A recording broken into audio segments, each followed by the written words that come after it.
Good afternoon, everyone.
Okay, well, it's 1:05, so I'll get started.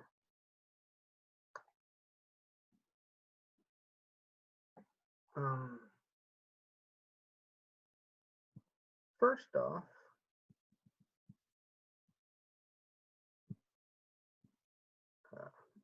here, as as a reminder, since the week of April 13th, we have been doing grades of one grade per week.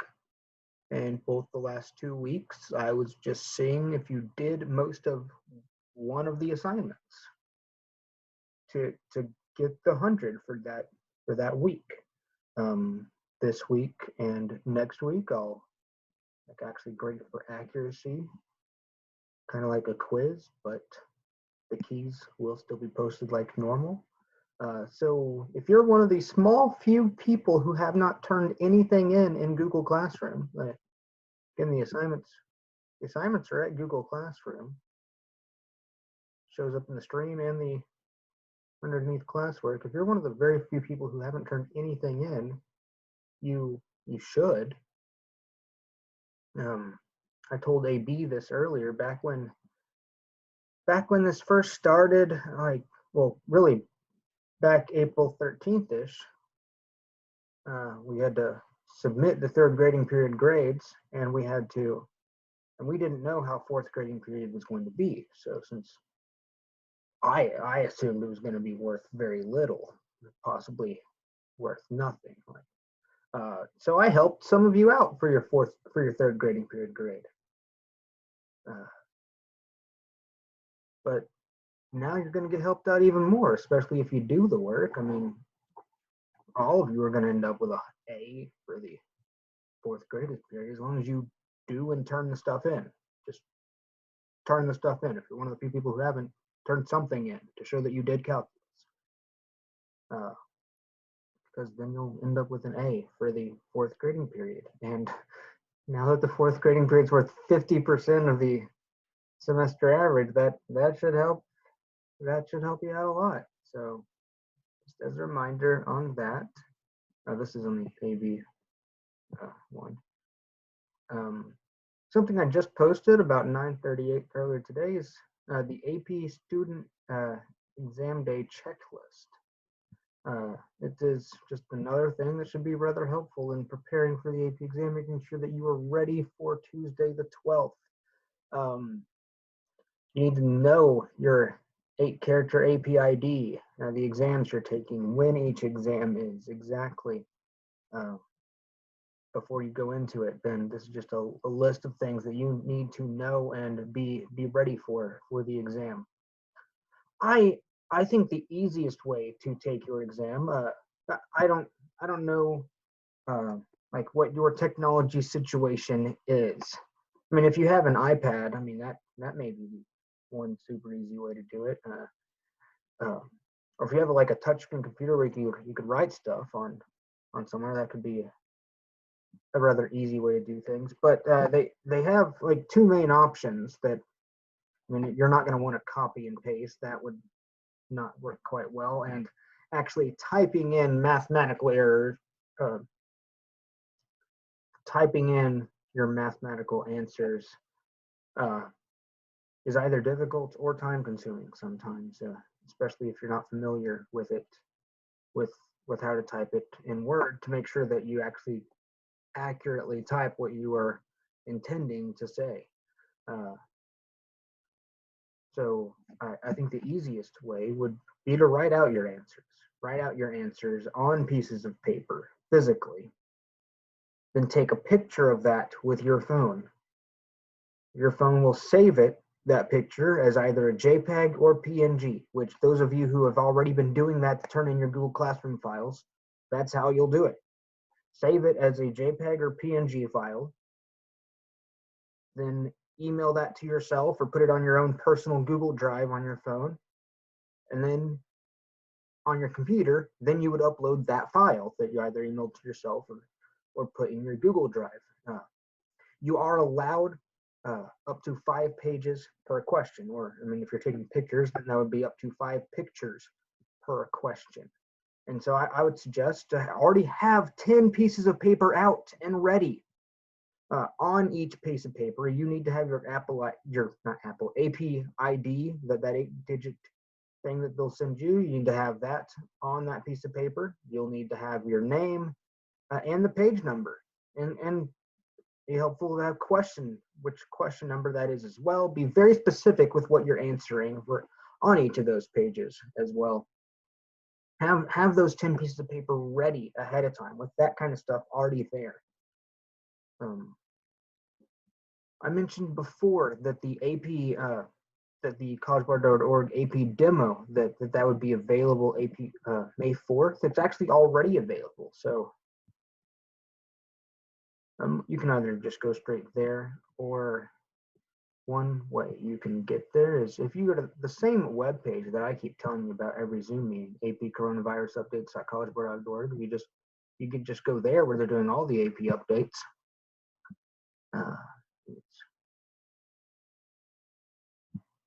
Right here, yeah. So that takes you here, the AP coronavirus updates page. You're a student, so you can click students.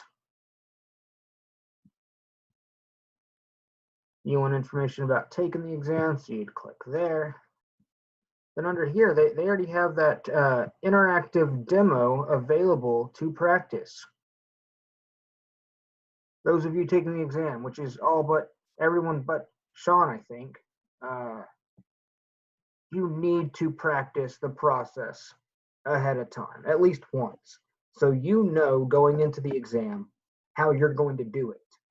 So on day of the exam, this is where you would go at 12:30. You'd type in your AP ID, and then you'd start your exam process. But right now, to practice the process, you just type in practice, and then it will take you there. It will allow you to figure out how you would upload pictures or upload files, however you're going to do it ahead of time. So you definitely need to do that at least once before the exam.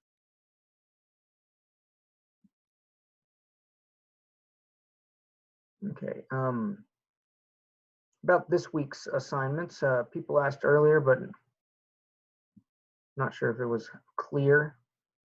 So I'll say it again. For this week, while you have 5 different FRQs in the Master Math Mentor file, and then there's 3 of them that I said to do in the 2012 FRQs. The only thing that is for a grade for this week is just 2 of the Master Math Mentor FRQs. Preferably numbers 3 and 4, because we haven't done area and volume and arc length in a while, and number 4 has a lot of different concepts. But honestly, if I would just, I mean, if you took a picture of all of them, or if you did more than 2, I'll take the best 2 that you do, because I'm going to grade it for accuracy. And similarly, with next week, there's going to be there's several assignments posted. There's the BC Passwater BC mock, and then there's a Passwater FRQ practice file. If you're taking the exam, you should do the practice file. But the only thing that's for a grade for next week is the BC mock exam.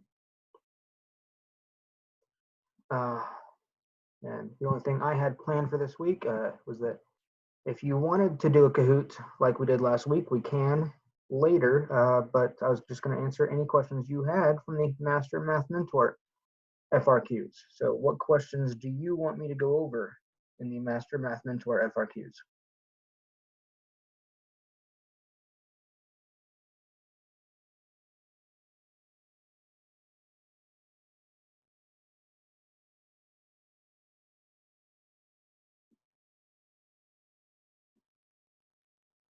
You could turn off your mic and answer, or you could type your questions in the chat box.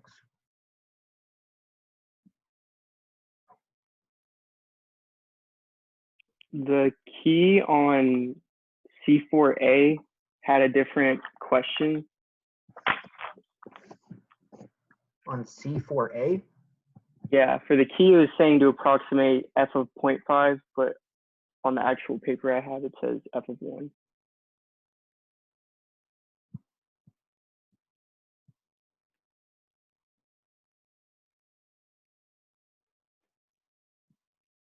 C4A, the question says Euler method approximate f of 1. You're saying the key says to do something different? Yeah, it says f of 1/2.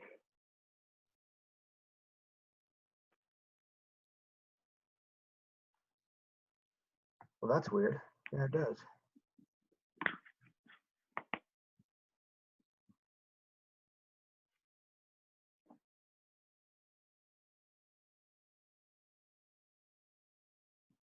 That is really weird.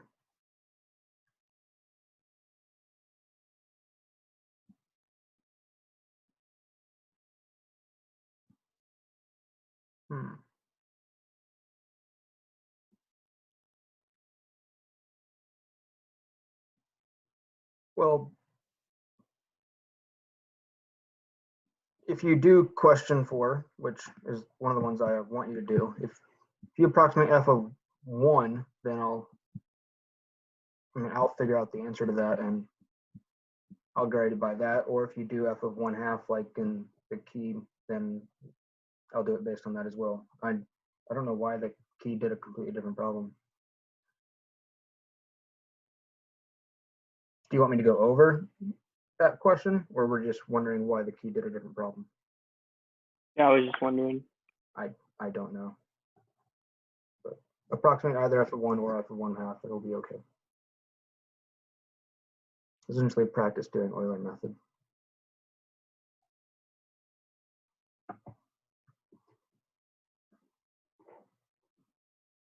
Is there any problems y'all want me to do?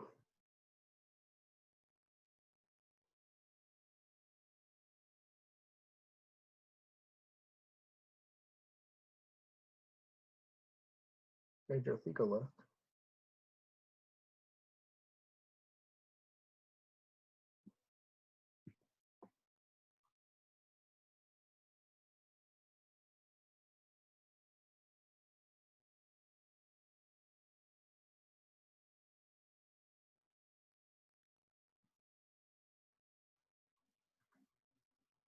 So I guess this was pointless.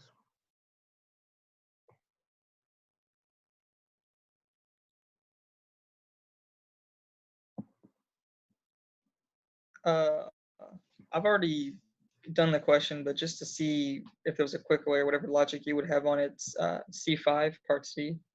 C5, part C.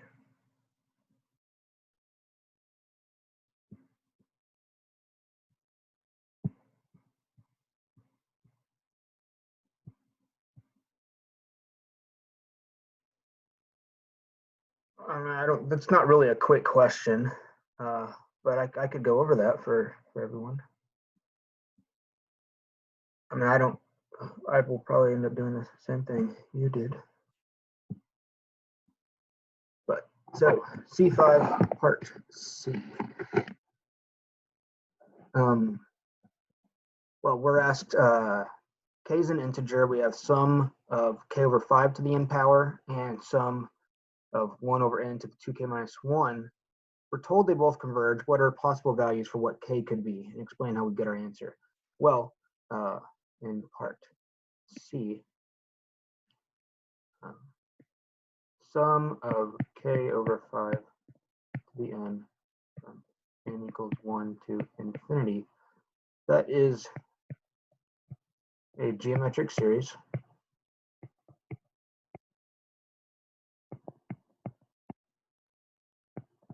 And for it to converge, the R ratio value the absolute value of R has to be less than 1. The absolute value of R has to be less than 1. So that means that k over 5, the absolute value of that has to be less than 1, based on it being a geometric series. That is the R value. And then for the other one, sum from n equals 1 to infinity of 1 over n to the 2k minus 1.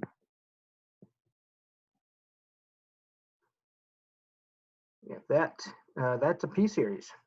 That's a p-series, and then a p-series where you have 1 over n to the p power, p, which here is 2k minus 1. About 2k minus 1. A p-series has to be greater. The p has to be greater than 1. Wait, right? That's Yeah.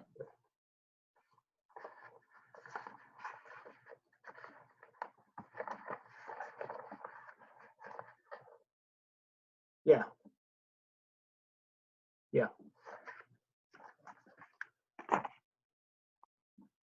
Okay, and so let's get even more specific on this. Then that means that this for the let's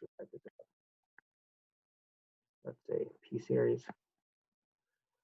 Okay, well, for the geometric series, if we just multiply both sides by 5, that'll then mean that the absolute value of k has been less than 5.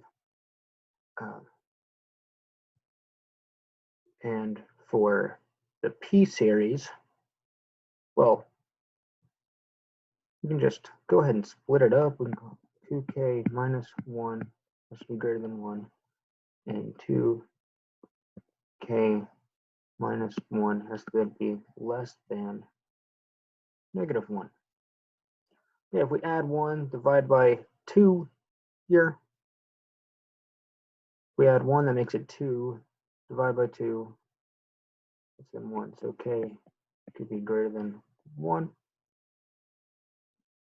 If we add 1 here, that makes it 0. And divide by 2 is still 0, so k could be less than 0. Okay, so these are all the different things k could be, and so we just want to be specific, like combine it all. So this says k could be, we already know we do know it's an integer. So just what integers fall under these three things? What are all possible? Yeah, so k could equal, okay, so we're told here that k could be negative. K could be greater than 1, but not equal to 1. It also can't be 0 based on both of these things. It can't be 0 or 1. It could be negative. It could be bigger than 1. But then with the geometric series, it has to be less than 5. Okay, so then that means that k could be negative 1, negative 2, negative 3, negative 4. All of those values would work, and then positive 2, 3, and 4 would all work. And all of those values satisfy those three constraints. And yeah, there we go. That would be question 5, part C. Was that essentially how you did it? Yeah, I think I just wrote it in interval notation. Would that be an acceptable way to write that? Like for all values k in, and then listing theirs in notation?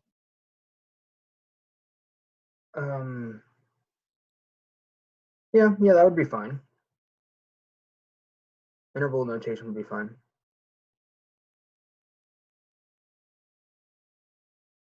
Any other questions you want me to go over?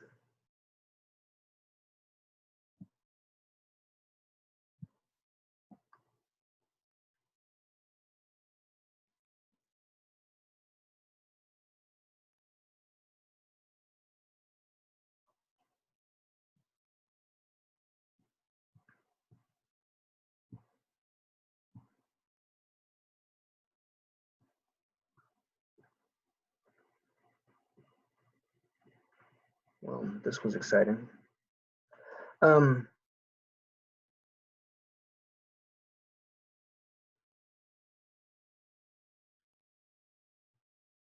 Please know again, guys, I miss all of y'all. I know y'all miss school as well. This does suck. Especially when society, at least Texas, we're starting to get back to, I mean, in the process of redoing stuff. The timing of this really sucked.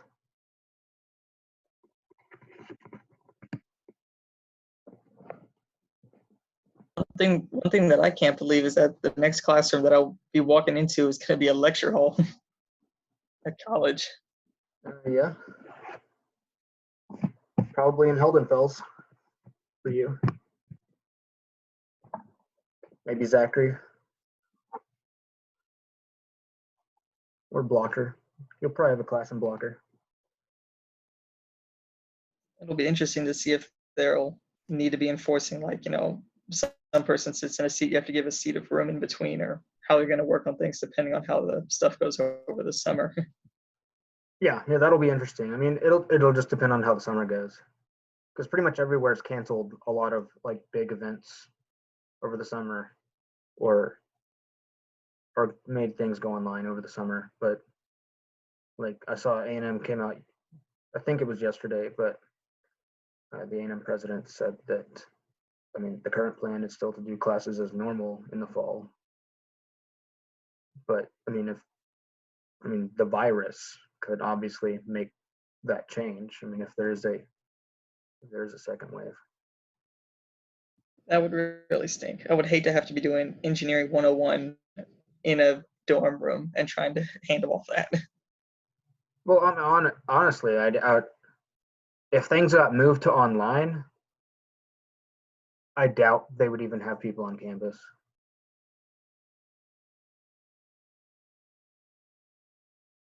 Yeah, I just hope that school starts up normally next Oh semester. yeah, we all do. I mean, everywhere, school districts and universities, they're trying to come up with backup plans now in case that does happen. But no one, I agree. No one wants that to happen. I want next year to be as normal of a year as possible. You do as well. Like you want a normal college experience. But I mean, if there is a resurgence, I mean, it's possible that your first semester on campus could actually be spring of 2021, which would suck.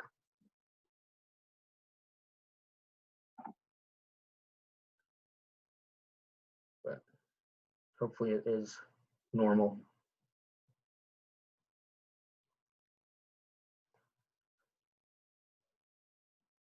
Well, there's only 6 of us, so we're not gonna do the Kahoot. I do have to say, guys, if you wanted your volume cross-section projects back, I'm sorry, that's not going to be possible. Nah, I'm good. Mine sucked. And our high school is the only one who had this problem, but our custodial staff recently, within the last few weeks, chose to go ahead and start their summer cleaning protocols. Meaning they would either trash or box up stuff that was left out when they start cleaning rooms. Stuff that looked like it belonged like around teacher desks, they just stuffed into the teacher's desk or file cabinet, but everything else was either trashed or like boxed up for people to pick up next year. So I sadly do not have any of your projects, which I wanted to keep most of them as both examples and to remember y'all.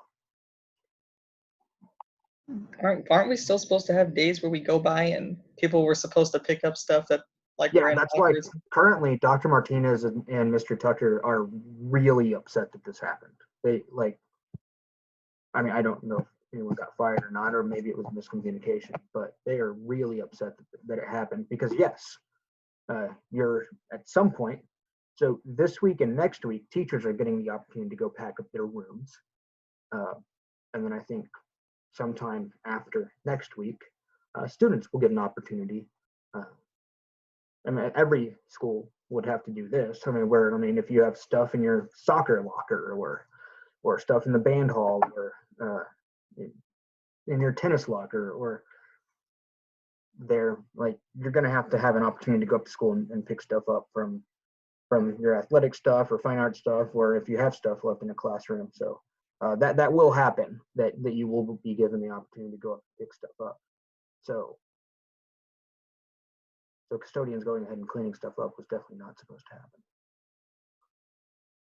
And so they're trying to, everything that was not trashed, they're trying to find where it is and get it back to where it was supposed to be.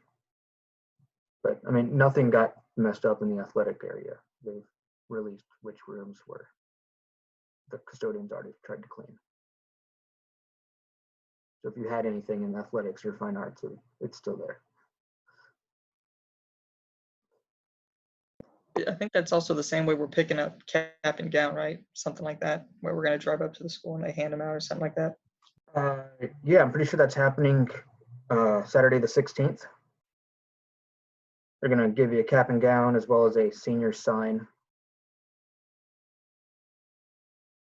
Just as a way to recognize seniors, and teachers will be up there too. Okay. Are you still having a graduation? Yeah, well, I mean, it's no longer in May. It's our graduation is now July 6th at 9 a.m. Okay. Graduation is now July 6th at 9 a.m. And I'll be there, either working it in some capacity. Which means since it's now officially in July, all the invitations you had in the senior graduation box are now all wrong. Now all the what? Like a few weeks ago, I picked up my like the senior grad box, whatever, where it's all your invite cards and envelopes and all that stuff that you ordered back in like November or whatever. And Oh, so it's like they all mail to say mail May to people? 20, whatever. Yeah. Yeah, but I mean, it may be even required lower capacity. They haven't released that yet, but like they may require that you only get like 2 or 3 invites per person of like family or friends that could come.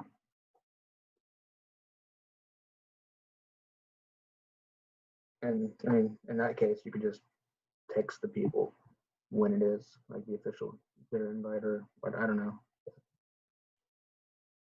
Or just like cross out the date that it says and then just like pencil in a new one. Well, yeah, definitely. That's It's like phantom graduation that never happened. yeah.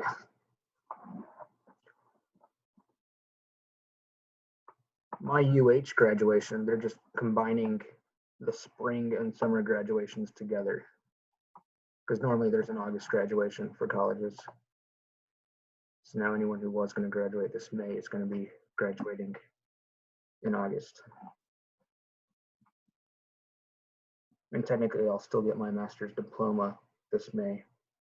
I just wouldn't get like cap gown and walk the stage till August, but I'm probably not going to walk the stage.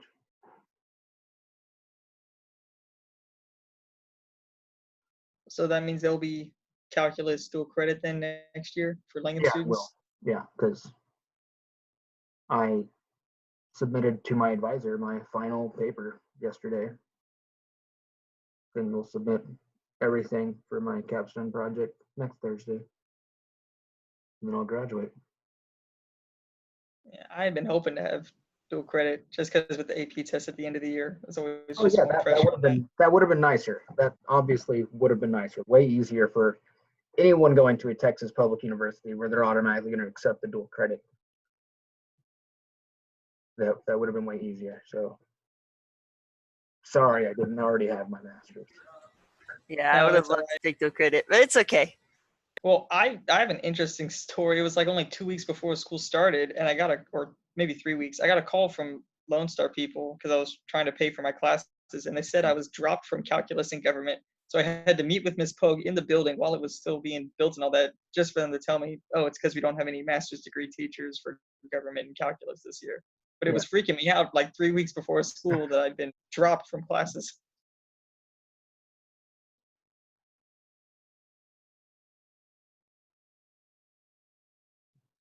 I'm sure government's a hard one to get people who have masters, because if you have a master's in like political science, like why would you be a teacher? See, I took government and economics at Lone Star over the summer. So, and that was dual credit. So, That's a good idea, but really, dude, I'm any really junior happy. who has the ability to do that, in my opinion, should. It was so worth it. Like that extra period of just having it off, because I would just spend my 7th period in the band hall practicing. And like I've gotten so much better at my instrument. I'm going into music also. So I've just gotten so much better at my instrument. I'm just really happy I made that decision.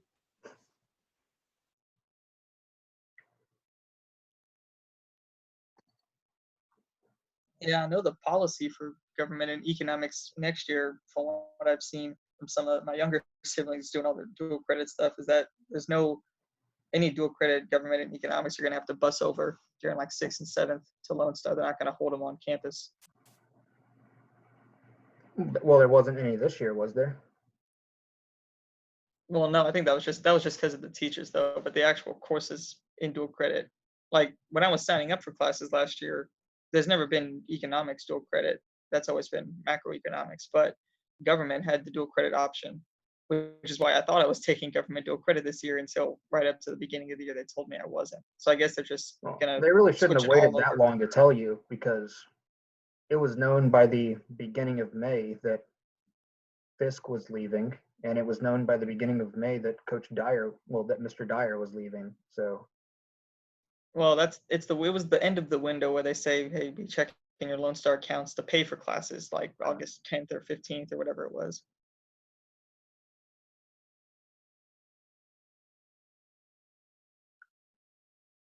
It's gonna be lots of interesting stories from this year, though. oh yeah, I mean, I'm never going to forget this year. No, I mean, I already wouldn't have forgotten aspects of my first year teaching calculus, but with this happening, definitely wouldn't forget it. And for everybody, I mean, the memes are great right now. It's crazy. Especially because like a lot of people are like at home, right? So they have more time to make memes. that is true. So you get more memes. That is true.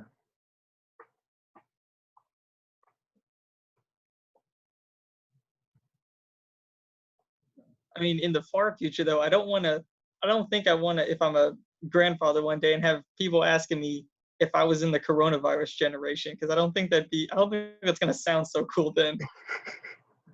Yeah, but there's no way you won't mention this to your kids. Like in 2050, I'll be like, it'll be the talk. Like this, we're living through something that will be in history books. Right, yeah. But it's weird to think that if it's something like, for something this big where we can already be seeing it like that, and so we can already be imagining what like the generation of people who are like our age, at least 17, 18, 19, the generation growing up at this time.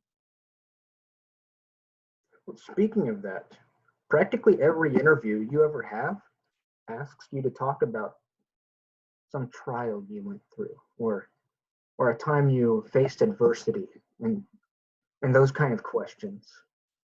Well, in 4 years, every job interviewer is going to deal with the class of 2020 looking for a job, and you all can now describe what you went through your senior year of high school, facing adversity. That is true. Well, that means we're gonna have to make it like unique to us, because Yeah. everyone went through it. But if Yeah. you say like you had a unique struggle, then Yeah. it works. Well, basically, just if you didn't slack off like 95% of the rest of everyone else, like high school seniors are already known for being not doing much, and then give it to where they don't even have to go to a school building, I think you'll stand Yeah. out enough. Well, I mean, there are some people in both AB and BC who have turned absolutely nothing in. I don't know their situation, so I don't want to dog on them about that. I've had trouble getting in contact with some people, so that's one reason. So, I mean, who knows what's going on with some people? I mean, people are losing their jobs, their parents are losing their jobs, so they're having to work, or they're having to teach their younger siblings as well. So, some people are going through a whole lot right now.